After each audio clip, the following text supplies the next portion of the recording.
Welcome to today's webinar for the use cases of the ASCOR tool, which stands for Assessing Sovereign Climate-Related Opportunities and Risks, but that's a mouthful, so we call it the ASCOR project. And today it is being hosted by the Transition Pathway Initiative Centre, based out of the London School of Economics, which is the academic partner for the ASCOR project. My name is Victoria Barron, so if we haven't met before, hello. And I am one of the ASCOR co-chairs. And this is a second webinar that we are hosting after one that we held earlier on in the year in February. So perhaps we can move on to the agenda slide.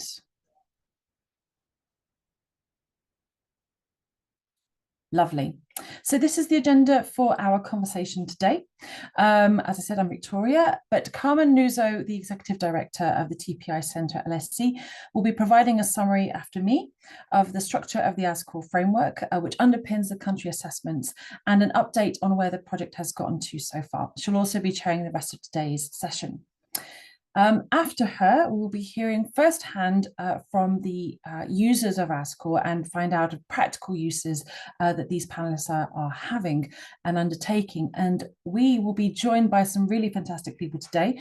We'll first hear from Matthew Graves, who is a sovereign research analyst focusing on emerging markets at Western Asset Management, and he will be giving us the investor view of how he is using ASCOR. Next up, then it will be Tom Arup, who is the Senior Specialist Stewardship under Sovereign Climate Engagement at the Principles of Responsible Investment. Now, Tom's going to be telling us about a really interesting initiative and collaborative engagement process that's occurring with investors in Australia, being supported by the PRI, and how they are using ASCOR as part of that collaborative engagement.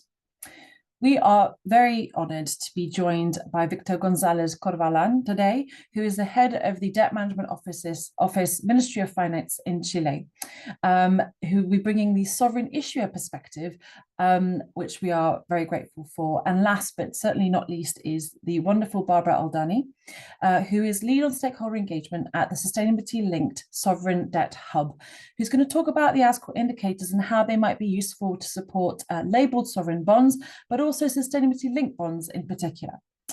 And also there's an opportunity for you to pose questions throughout this session and also at the end of the webinar. So please do use the Q&A box at the bottom of your screen to ask us, and don't be shy. This is an interactive webinar.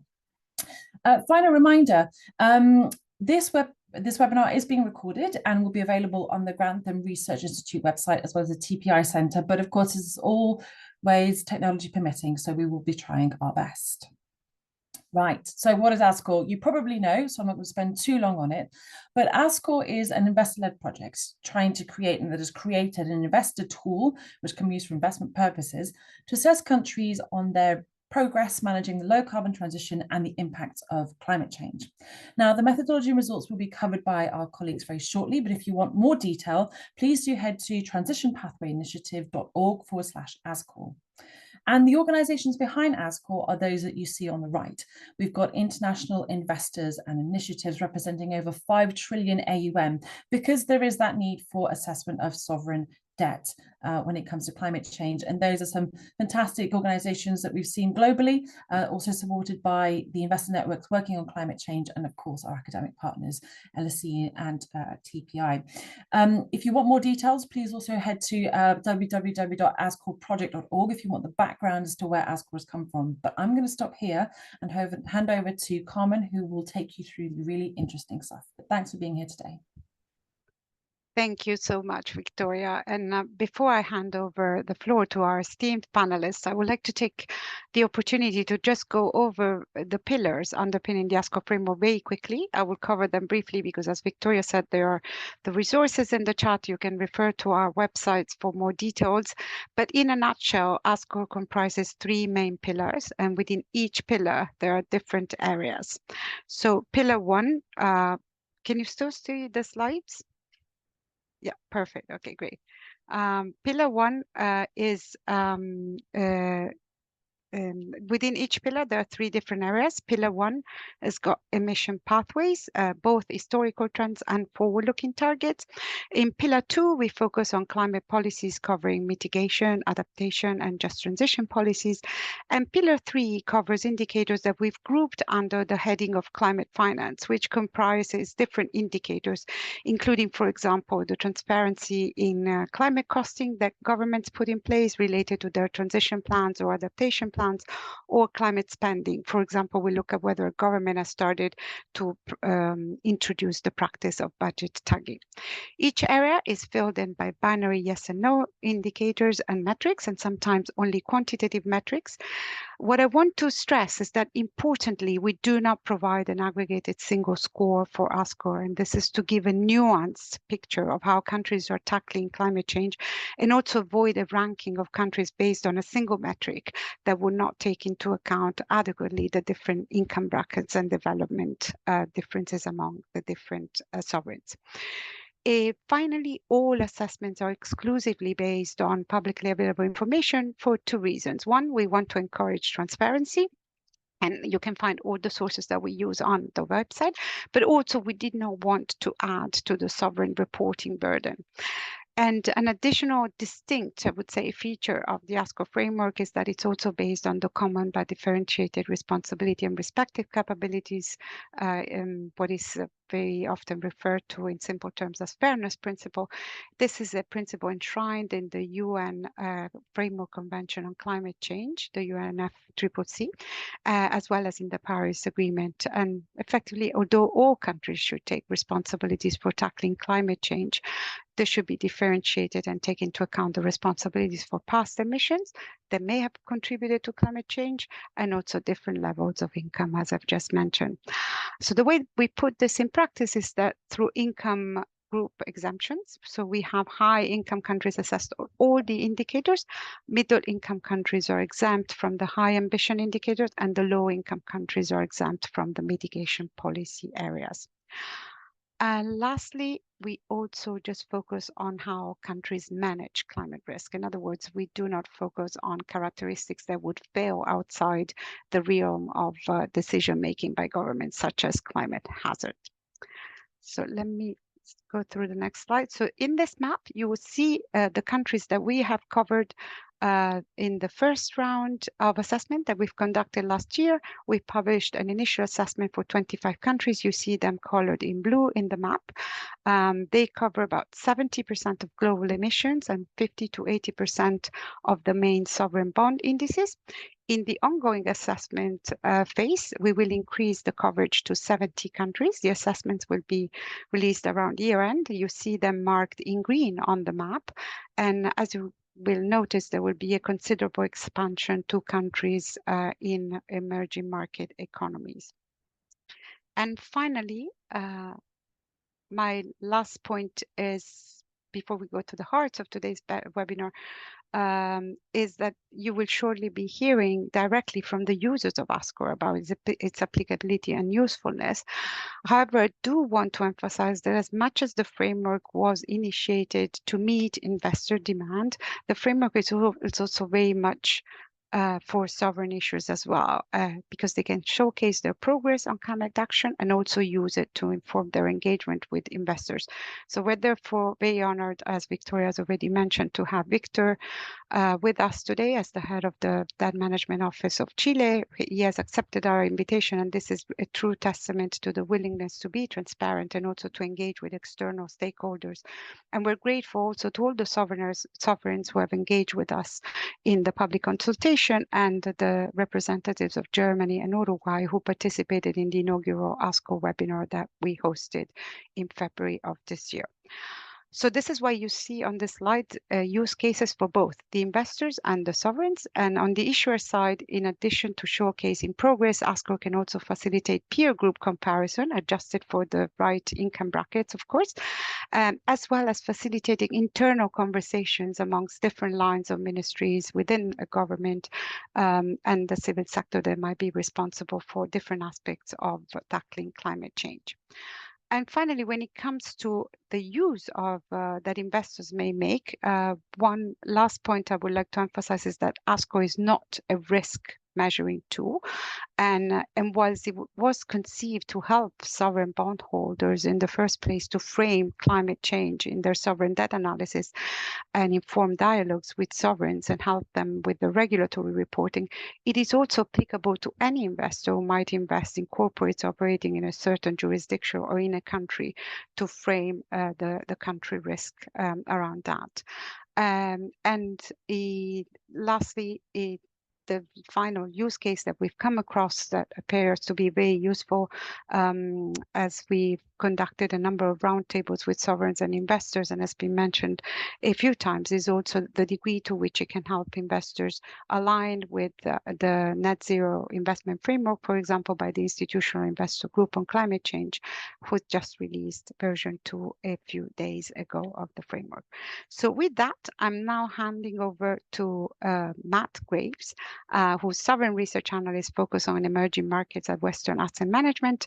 Matt is among the investors who have supported ASCOR from the very beginning because he was in need of it, and so he's actively using it, and he will show you in a few minutes how he's been starting to incorporate ASCOR's results in his analysis and assessments. Thank you. Over to you, Matt. Thanks, Carmen. Really happy to have the opportunity to be here today and to present alongside such a wonderful group of panelists. So I wanted to start with one kind of bigger picture point. As Carmen mentioned, my background is in emerging markets research and portfolio management. And I think the biggest thing from my side as a research analyst and when we are managing portfolios is we need to understand sustainability characteristics of issuers and issuances at the time of investment, right? So those data need to be readily accessible. We need to be able to do it kind of in real time. And so something like ASCOR, which takes what I would sort of broadly describe as multiple independent sort of sometimes unstructured data sets, and it really brings it together in a coherent way. And that's incredibly helpful. And I think particularly because not everyone that is investing in sovereign debt is an ESG specialist. And so the way that ASCOR presents information in a really clear and easy to digest type of way, it creates a multiplier effect in terms of the number of investors, I think, that can incorporate sustainability into their investment framework. And so ASCOR really helps make sovereign sustainable finance something that's accessible to a broader audience. So how do we use this tool? And I think there are three major themes that it helps us cover, which I'd broadly categorize as emissions, engagement, and entity level assessments. So what do I mean by emissions? Well, ASCOR allows us to build a view on a country's emissions trends and recent performance in a pretty quick way. And the important part of that, I think, is that emissions is actually like a fairly nuanced area, right? So we want to be able to look at trends on an absolute basis. That goes without saying, but it's also important to look on a per capita and GDP adjusted basis, right? And that gets into some of the principles that Carmen talked about, that there need to be differentiated responsibilities for the way that we manage the transition. And so the relative importance of each of those measures depends a lot on the country context. And I'm going to use Kenya as an example. So I'll try to share my screen here. And let's see, make sure. Okay. Does that, looks like that came through okay. Yes, we can see it. Thank you, Matt. If we look at Kenya as an example, we can click into the emissions trend here. And you can see on an absolute basis, the 5-year trend is increasing. And so it flags as a miss here. But what I really like about this tool is that it allows you to go in and dig in a very quick way. So if you look at the 3-year trend and even the year-on-year trend relative to 2022, you can see that the trend is increasing, but the trend on the trend is actually declining. So the emissions levels are decelerating over time, and that's really important. I think the second piece that's important to observe here is that we can look at emissions intensity per capita. So Kenya it may not be obvious just by looking at that number. We'll put it in context in just a second, but that's a very, very low level of emissions per capita. And you can see even relative to GDP, that the emissions intensity has been declining over time. So there are a number of kind of dimensions to this analysis that I think are important, and that ASCOR lets us observe in a very quick way. So if we come over to the second slide or second screen here, and this is on the main screen for ASCOR, you can see I'm going to add Kenya into this mix. And you can see that from a sort of an absolute basis, Kenya is not emitting much. And if we look at this again as a per capita, on a per capita basis, you can see relative to these peers, which aren't necessarily Kenya's income level peers, emissions are quite low. And even if you add in a country like India, Kenya's overall emissions are still quite low on a per capita basis. The final piece here is looking at the emissions intensity relative to GDP. And we can see on this basis, Kenya actually comes in relatively high versus a DM peer group. But if you were to go in and add a bunch of EM countries in there, it looks much better. And so that's just a structural feature of a lot of emerging economies, that the emissions intensity is going to be more elevated. So I'm going to stop sharing briefly. So that's a really important, I think, there's a lot of context in that assessment. And that's important because it informs the way we're going to think about the emissions trajectory. And I think you can see that there are positives to Kenya's emissions performance. There are some things where maybe we would like to see more improvement. And those data points and kind of that context is really important as we move into the second theme, which is engagement. So if we build a bit on the emissions discussion, the overview is important because it really informs the way we end up thinking about engagement with countries. In the case of Kenya, it wouldn't make sense to start a climate change mitigation discussion with a focus on absolute emission levels. And in fact, I think that might actually be pretty counterproductive. I don't think that would be received well. Kenya's hardly contributed to global GHG emissions, and that's a narrative we hear frequently, right? We hear that from global South countries, but you can see in the data, there's a lot of validity behind that. So for those reasons, a discussion on emissions with Kenya really needs to start with a focus on development. And the emissions trajectory isn't the issue there. It's really how do we support Kenyan economic development, and how do we, sort of do it in a way that encourages sustainable energy policies over time, so that the emissions intensity, relative to GDP is coming down over time and doesn't become a constraint to growth or to capital flows as sovereign sustainable finance sort of increasingly grows in importance. The final piece here, which is pillar 2 that was in Carmen's slides, has to do with entity level commitment and credibility. And this is really critical for labeled bonds. So it's incredibly important to make an issuer level assessment, even when you have a green or sustainable bond, because the use of proceeds, while it is theoretically restricted, the ability to monitor and enforce those restrictions is sometimes limited. And so it's the entity level commitment that you see in a country like Chile or in a country like Uruguay is really important to having confidence in the underlying instrument. That's even more true when you think about a bond like a sustainability linked bond, which Barbara will cover in depth, where you don't have a restriction on the use of proceeds.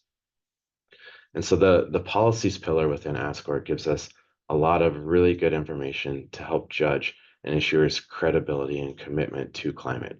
And we really like to see framework climate laws implemented in practice as a way to center the energy transition and good climate policies as a part of that country's economic program and as a part of their plan for economic development.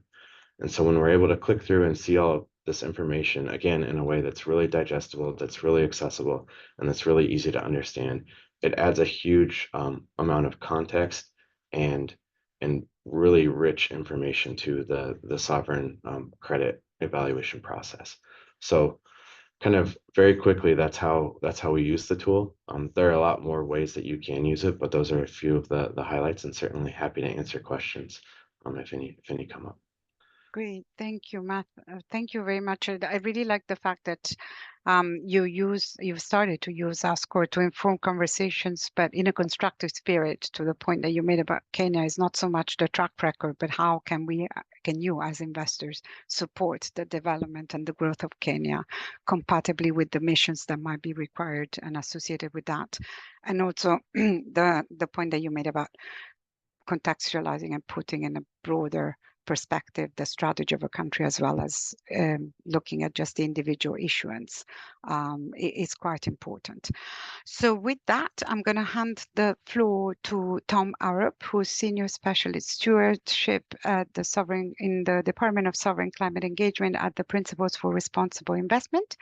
Tom will tell us more about how ASCOR is being used in a collaborative engagement initiative by investors in Australia, which the PRI has been supporting. Tom, the floor is yours. Thank you. Thanks, Carmen. And yeah, I won't repeat my rather silly 6-word title, but in short, I'm leading our sort of nascent collaborative sovereign engagement work. At the PRI.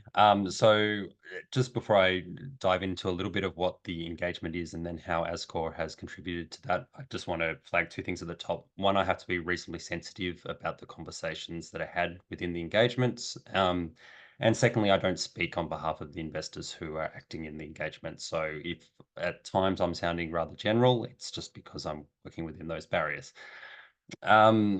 So in September 2022, the PRI launched a pilot engagement focused on the Australian system. It did that against the backdrop of organic sovereign engagement that was occurring by our signatories on ESG issues, and Matt's, I guess, demonstrated how that's happening at an individual signatory level. We were starting to see reports from the World Bank, from debt management officers by the World Bank, that debt management officers were getting increasing questions about ESG issues on roadshows. And we saw some initial collaboration attempts in terms of engagement that many are still running, including the Investor Policy Dialogue on Deforestation that launched in 2020.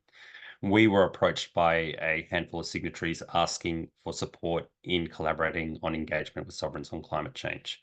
PRI agreed to launch a pilot because this is nascent practice, and the collaboration is still relatively new practice in this space. Australia was chosen as the pilot market for a range of reasons, related partly to its climate performance and how it showed up on a number of the investors' sovereign ESG metrics, risk metrics, particularly in the E space. But secondly, it's a large issuer, and a lot of global investors hold Australian debt or hold significant exposure to the market through other asset classes. We started the engagement with 7 signatories, so a very small caps group. And while we're just to note in this context, while we're asset class forward, so the sovereign bond or the sovereign debt is a primary framing for the engagement. The engagement is inclusive also of investors who are interested in sovereign performance and climate change because of the enabling environment it might create for other assets that they hold, such as listed equities, or through their exposure as a universal owner to a failure to transition along the agreement, the Paris Agreement temperature goals, and recognizing that sovereigns hold very powerful economic levers to drive that transition. As I said, we started with 7 signatories in the engagement. Due to signatory demand and what we saw as progress in the engagement, midway through last year, we expanded that group out to 25 signatories, and we have a waiting list of kind of similar to join. They represented $8 trillion US in assets under management, and they come from across the globe. So there's European, US, Australian, and Asian investors participating in the engagement. We describe this engagement as deep engagement. So that means while there's engagement with the Debt Management Office, we're actually engaging with a large number of sovereign related entities across the Australian system. So we've engaged over the almost 2 years that the engagement's been running with about 25 government departments, regulators, both at the national and sub-sovereign level. So you can see it's quite a wide universe of engagement targets, and it's an interest and I guess a cross-market interest in the response to climate change and climate risk. The objective of the engagement is collaborative and supportive. So investors want to help governments with their transition, recognizing that we're all working our way through a transition, and both sides are navigating what is a very complicated policy response and capital market response. And there are some kind of headline focus areas, predominantly related to emissions trajectory, and trying to see that bend towards the Paris-aligned trajectories, the establishment of credible plans, targets, budget allocation in the market to drive the transition, increased measures to improve the adaptive capacity and physical risk resilience of the market, and also sovereign disclosure of climate risk. And that's particularly important for those with a sovereign bond focus. There's an update report. We just published an update report on the engagement on the PRI website on Friday. So if you're interested in more detail, including some of the engagement topics, please seek that out. But I'll just sort of turn quickly to how ASCOR has been integrated. So the timeline, as you can tell, was that the engagement was launched before ASCOR was launched into the market. So we were operating for about a year before the first assessments were published. But even in that period, ASCOR was useful because a lot of the engagement is two-way, and in good faith, investors are trying to bring to the market and help policymakers understand their processes for working through sovereign risk and how that might affect investment decisions. And sometimes that can be relatively black box for a policymaker. A number of the investors we use have their own proprietary models for doing that. And ASCOR was a useful demonstration and example for the market of how practice was evolving and the types of metrics and the types of processes investors were starting to integrate into their investment decisions. As ASCOR published and as we got deeper into the engagement, ASCOR has played a role in the engagement itself. Again, can't go too much to the detail of the sort of discussions in the engagement, but some of the areas where ASCOR is useful in sovereign engagement, from our perspective, and where we've seen some practice in the pilot, is helping to identify potential policy gaps, policy trends, or areas of potential risk where you may want to focus your attention in an engagement. So climate change is a complicated multi-system issue. Engagement with sovereigns can be quite wide and dense. So it's a way of trying to identify the areas of most immediate interest. Secondly, it helps with asking questions in engagement meetings. So it helps inform investors to bring, actually ask informative and useful questions in the engagement meetings. And we, in the collaboration, because it's a collaboration space, we do spend a bit of time thinking through what our priority focus topics are for the engagement each year. And we try to tag ASCOR as one measure against that. And we do that so that we ensure that the focus topics are connected to the materiality for investors, but also it's a way to help us in the future track progress against those topics. Looking forward, so the Australian engagement is both a genuine engagement in terms of the Australian climate response, but also from a PRI perspective, it is an attempt to understand what role collaboration could play in sovereign engagement, and whether there is a model that will be useful for both investors and sovereigns in, again, navigating this transition. So if I forecast to how ASCOR would play a role in a multi-market initiative, if and when we started to engage with more markets through this type of model. So first, we can see ASCOR will play a role in determining which markets to focus on. So in a resource-constrained environment, particularly in a collaboration space where a lot of resources go into helping bring investors together for these types of discussions, we need a credible framework to choose markets. And ASCOR is going to contribute to that. And then just finally, understanding the impact and the direction of the market as the engagement progresses. Again, as we get years and years of ASCOR assessments, we will get more data to understand how the market's progressing and try to understand market progress and also potentially engagement impact. And I'll leave it there. Thanks, Carmen. Thank you, Tom. I really, so complex, if I hear you correctly, complex but possible. It takes a lot of work, but it's actually paying off. And I really like the point that you made about focusing on gaps, but at the same time bringing clarity by asking the right questions and prioritizing topics, because not everything can be solved at the same time. So also picking the topics that you want to attach more attention to and monitoring them. It's really, really important. And for those of you who are interested in the report that the PRI has just published, in addition to looking at the website, my colleague Alex has very kindly posted it in the chat box as well.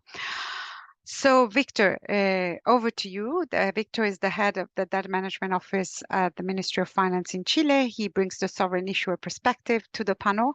Chile has a set of public policy supporting the low carbon transition and has been really at the forefront ahead of many other countries in showing commitments towards climate change mitigation and environment protection. And importantly, this has happened through various administrations. So Victor, over to you. Thank you. Thank you for the invitation, Carmen. So my idea here is to share the recent history of the Chilean ESG issuances to show how it relates to the ASCOR initiative, as well as how ASCOR could be useful as a tool in this regard. So during the last year, Chile has developed a great interest to integrate its effort to face climate change into its financial strategy. So thus in 2019, Chile decided to issue its first green bond, mainly oriented to the green sector, typically including the green strategy. So in Chile, the case is mainly electromobility and clean transportation. And on the other side, we have projects related to non-conventional renewable energy. So it's not news that the green bonds were mainly related to those projects. And we issued that bond in 2019, but once the first green bond was already issued, we discovered year per year a special trend in the investor perspective. And very interestingly, we received from the investor more sophisticated questions related not only to the instrument itself, but to the general ESG story of the country. And many times, for example, the questions received were not necessarily related to the projects that we were being financing through the bonds. And the question could be, for example, in the case of Chile, related to the mining sector, the impact on the environment related to the projects, the relation with the indigenous communities, with the community in general when implementing the project, and so on. So taking that into consideration, we consider necessary to expand the pure green approach to a more comprehensive view regarding the ESG topics. And 2 years after, we expanded the ESG framework, allowing the possibility to issue also social bonds and sustainable bonds in order to complement the general story of the country, aligning the different efforts made by the different ministries into a single instrument. Yeah? And after the issuing the typical use of proceeds bonds, I mean the green and the social bonds, we started looking at the SLB possibilities, the SLB market. And in the case of the SLB bonds, they seem attractive mainly because of 2 reasons in our case. The first reason was that the possibility that give the SLB bonds to align the internal objectives into a single KPI, not replacing necessarily the typical green bond, but complementing the typical use of proceeds approach.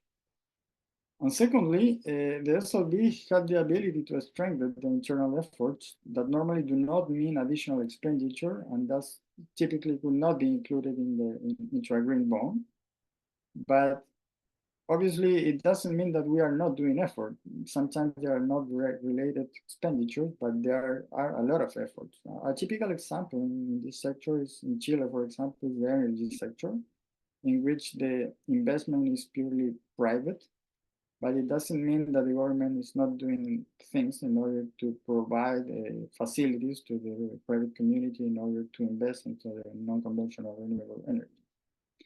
So if we could summarize the two important aspects related the SLB and the use of proceeds bonds, I would say that the core of the Chilean experience related to the ESG issuances was first the importance of transmitting not only a single instrument, but a general ESG story, and to reflect that ESG story through some bonds, rather than focusing, so for example, in some specific instruments, it's more important to tell, first of all, the general story, the general strategy, and then to reflect that strategy into some instruments.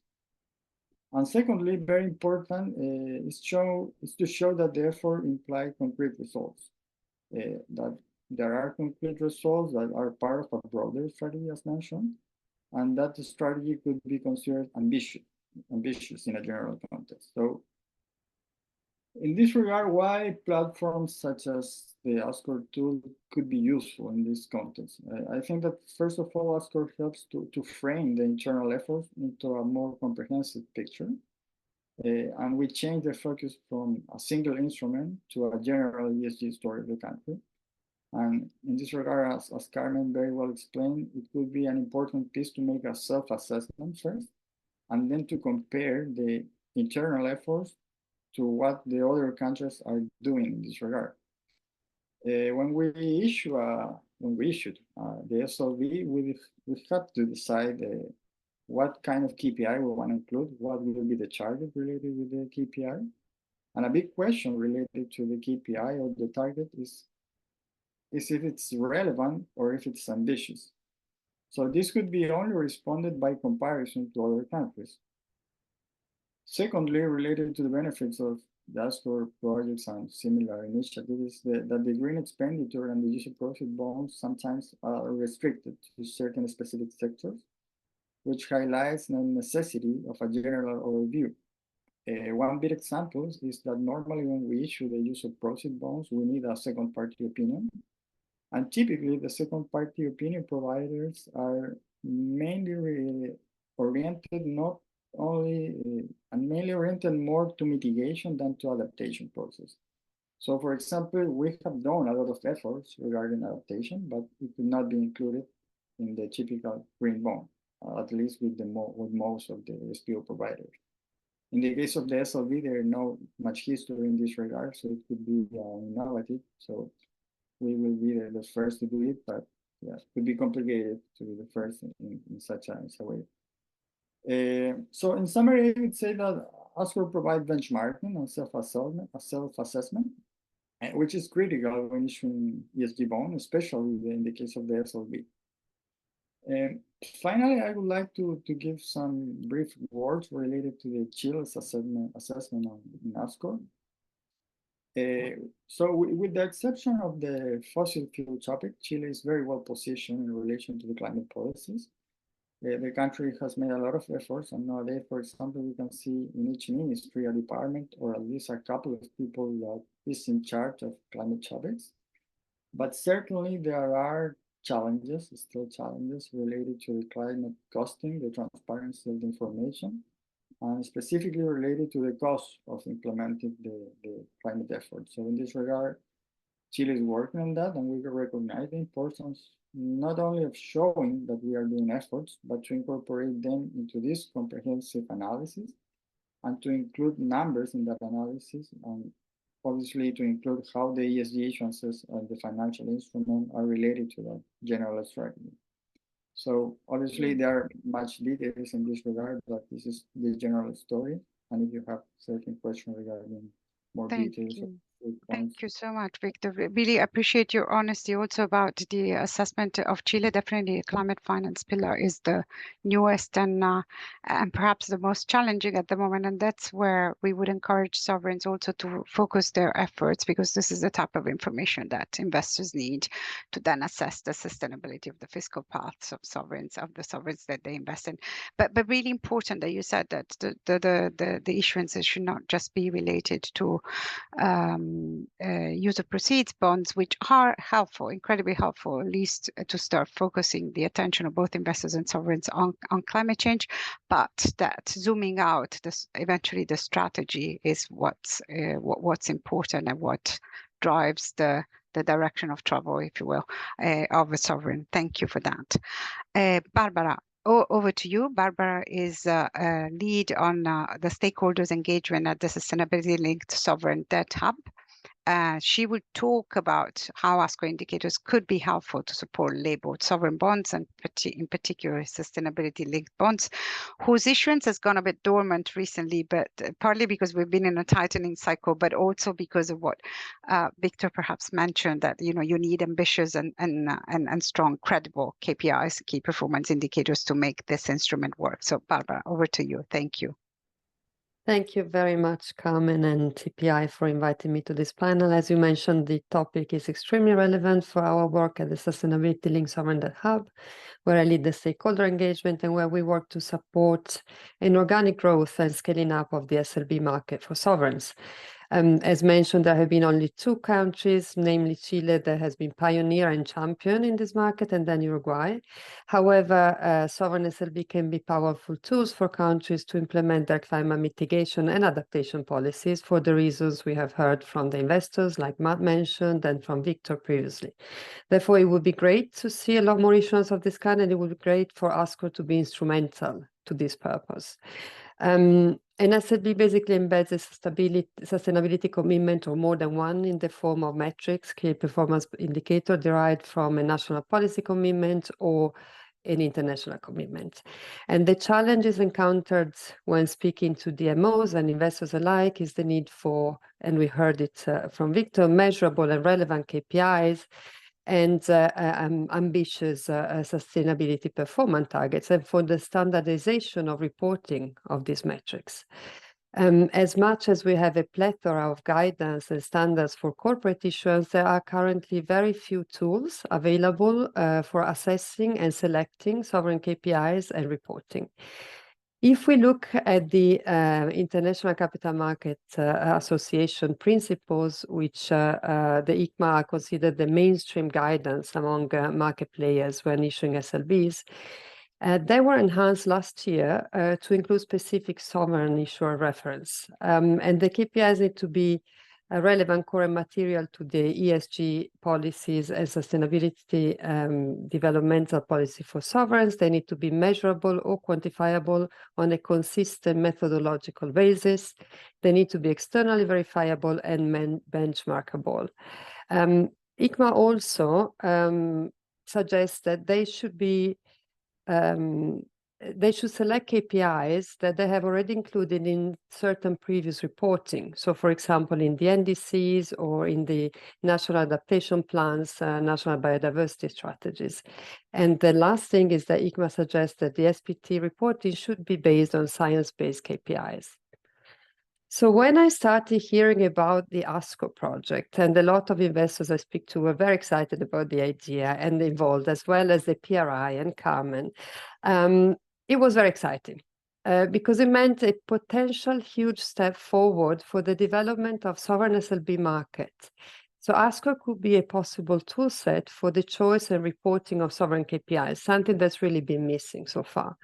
The methodology seems to have all the requirements that we have listed now by the ICMA principles, plus the plan that Carmen mentioned to expand it to cover over 70 countries and then maybe even 100 the next year down the line with annual updates, really makes ASCOR a methodology that could be very promising to become mainstream for sovereign KPI selection and reporting. So that's overall, but then let's have a look at the specific example as much as I can, because I'm not extremely analytical. But anyway, I had a look at the ASCOR methodology, and I had a look at the adaptation to follow up on Victor's comments that we haven't seen many adaptation bonds coming out. The relevance of adaptation has been recently recognized also by ICMA. Last year, we as a hub worked on updating the KPI registry for sovereign at ICMA, and we added specific adaptation metrics for sovereigns. One of them is on climate change adaptation is the percentage of budget or actual expenditure for adaptation measures. So I thought, okay, let's have a look at the ASCOR methodology and see whether we can align what ASCOR is offering with the ICMA requirements. First of all, I had a look at the CP5, the Climate Policies Pillar 5, which is on adaptation. And as currently designed, consists of 5 questions that require a binary answer. So has the country published the National Adaptation Plan? Does it regularly publish National Climate Risk Assessment? Has there been a monitoring and evaluation report on implementation? Do they have multi-hazard early warning systems, and are they part of a sovereign catastrophe risk pool? So as much as CP5 is certainly a necessary basis to check the existence of a national adaptation policy and implementation plans, however, binary KPIs are not considered effective in terms of the ICMA guidance. Still, if we go then to the climate finance pillar that Carmen mentioned before, there are based on costing and expenditure. So for example, the CF2 and the CF2B in particular looks into national adaptation plans, including a breakdown of estimated costs of implementing the measures identified in the plan. And the CF3A, it's about disclosing the climate-related expenditures in a systematic way, such as the disclosure contains the total amount and breakdown of the amount allocated to different categories, including mitigation, adaptation, etc. And on top of that, it asks for it to come from a publicly available source. So it seems to me that here there are real bases for the ASCOR climate finance pillar that is currently mostly focusing on transparency, but to be further looked into and maybe aligned to be expressed effectively as quantitative adaptation KPIs. And therefore, I would, I mean, I can close here, but I think this is a very good case study of what could be developed as a specific API aligned with the ICMA principles, and hopefully base for much more SLB issuers for sovereigns. Thank you. That's great. Thank you, Barbara, for all this feedback. Obviously, ASCOR is at the very beginning of its life. It took 2 years to make it, but it's in its first iterations, and we will take on board all this feedback to make it even more usable and more effective. We have about 10 minutes to address your questions now from the audience, and I would like Alex to perhaps bring all the speakers back on screen so they are visible. Thank you so much for the 2 people that have already started submitting questions. Please continue to do so.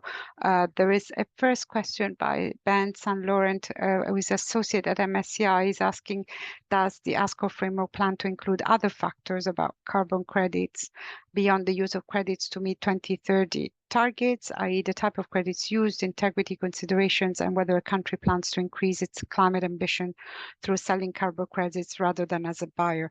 So we actually looked at this topic when we were putting together ASCOR, but we were not able to set out a robust assessment approach given the lack of best practice in the carbon markets. Also, as you can imagine, we needed to focus on indicators that were comparable for the benchmarking purpose that we had in mind. And so given the limited lack of evidence in this space, we were not able to incorporate this in the framework. This doesn't mean that we cannot do it going forward as part of this improvement that we will probably implement at some point. And in particular, we're monitoring Article 6 in this respect, the discussion set around how to shape clearer guidance for countries, and future iterations of ASCOR, as I said, may incorporate this if there is sufficient core data releases to allow for us to do that. And then there is a second question that has been asked by Nirma Singh. Thank you for the question, Nirma.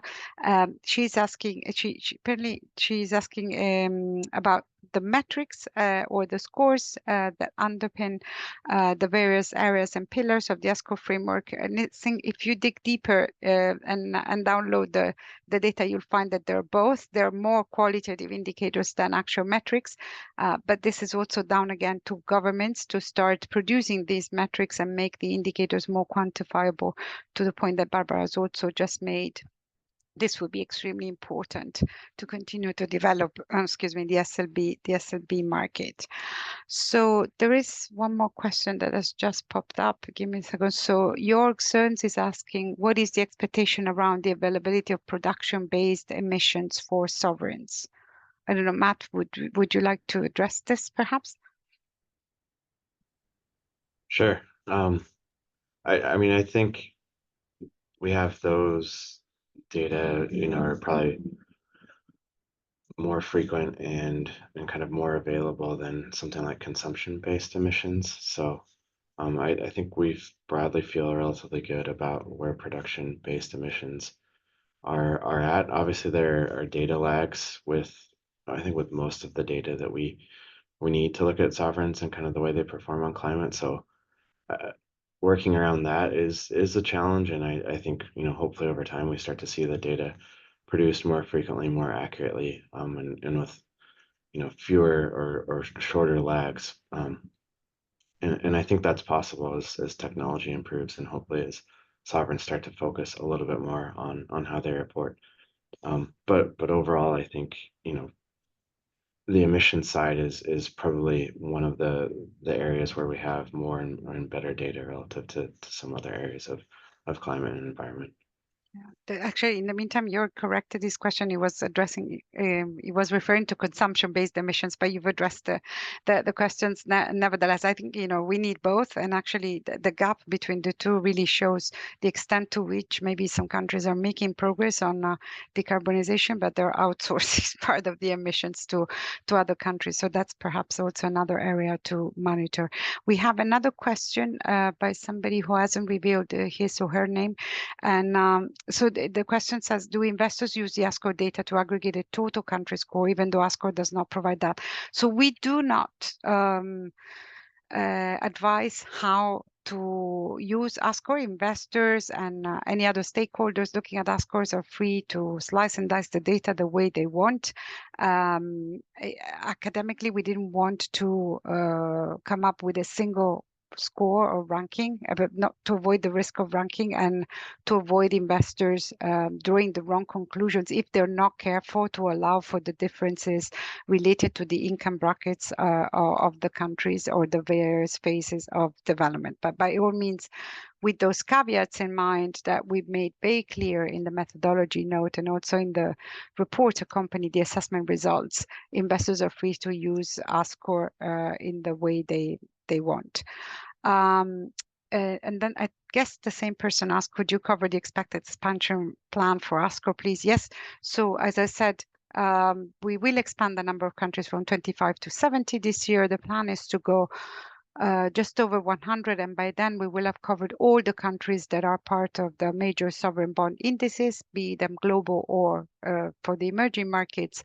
And obviously after that, we probably stop in terms of coverage, because those are the most useful for the index investors, and this is demand that we have received, but also we are subject to funding, so it depends on that aspect as well.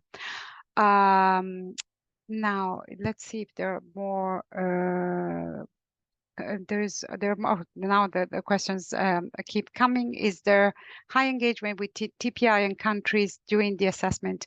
Okay, so the TPI is one of the investor networks that has supported the ASCOR development together with the PRI, the IIGCC, the AIGCC and series. And they've engaged with sovereigns during the through various channels. There's been a public consultation open to everyone to provide feedback on the ASCOR, but we've also organized roundtables prior to the publication of the methodology to get feedback on both sides. As Tom said, there is this ongoing pilot project that the PRI is supporting in Australia that is yielding promising results. And so hopefully the plan is for the investor networks to take this forward and continue to expand the engagement, be them on a unilateral basis or a collaborative basis with sovereigns. But we as LSE, we provide the technical support for ASCOR, but we do not organize the engagement with the sovereigns. There is one more question for Tom and or Matthew: how to navigate engagement with sovereigns without being prescriptive and what they should or should not be doing. I would actually open this question to Victor as well, because I think it'd be interesting to hear your perspective as well. Matt and Tom, if you could be very succinct, because I see that time is flying.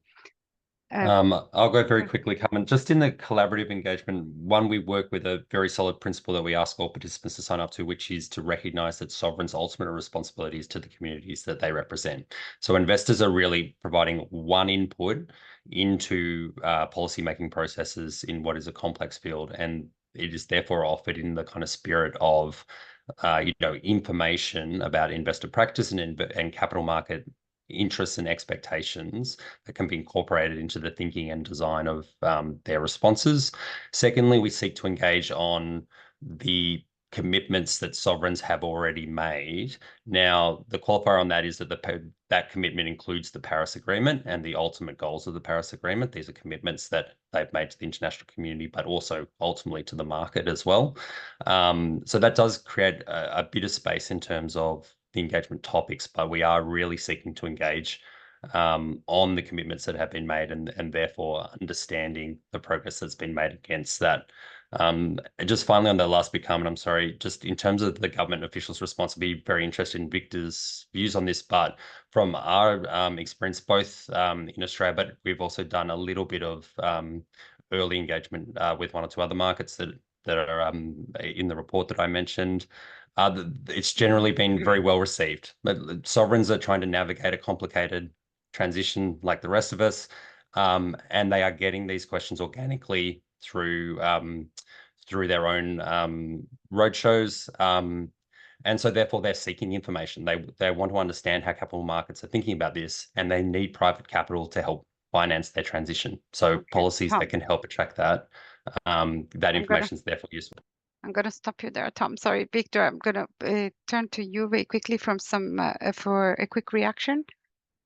No, perhaps prescriptive is a harsh word, but normally the investor community is part of the community. So the idea is to reach a middle point between the different opinions and to check if what they are looking for in the market is reasonable for the general governmental sector, and if there are good ideas, it's possible to implement. Why not? That's the idea. Very good. And actually, you said it at the beginning, Victor, that after the issuance of the green bond, it was the engagement with investors that brought you to expand the sustainability, the themed label bond plan to other types of instruments in response to that type of conversation and engagement. And we said several times that the engagement should be done in a constructive spirit. Look, we are at time. This has been a very, very insightful conversation. And as usual, time flies when it's very interesting. I just wanted to very quickly to talk to you through the next steps. If I can manage to share the screen one more time. I've covered already some of the points through the Q&A session. So we will plan to continue. We intend to continue to update the country assessments annually. We will cover more countries, 70 this year and just over 100 next year. We will continue to provide analytical reports on ASCORs to really tease out some more information that could help inform those conversations. And at some point, there might be room for pausing and take on all the learnings that we are marking as part of the engagement that we're doing, even including through this webinars. And we're really pleased to see that investor networks are willing to take this one level up and start organizing more collaborative engagement. So please join me in thanking Victoria, Barron, our wonderful co-chair of ASCOR, together with Adam Matthews, Esther Lowe from Amundi, and Claudia Goldmeyer from Colchester Global, Matt Graves, Victor Gonzalez, Tom Arup, and Barbara Oldani. And last but not least, I want to say thank you also to Nina, the lead research project manager behind ASCOR, who has to take all the credit for putting together with the team the framework and continuing to develop it. So we are planning our next webinar. Do please engage and let us know what are the topics that you would like us to cover. Until then, goodbye and thank you for staying with us.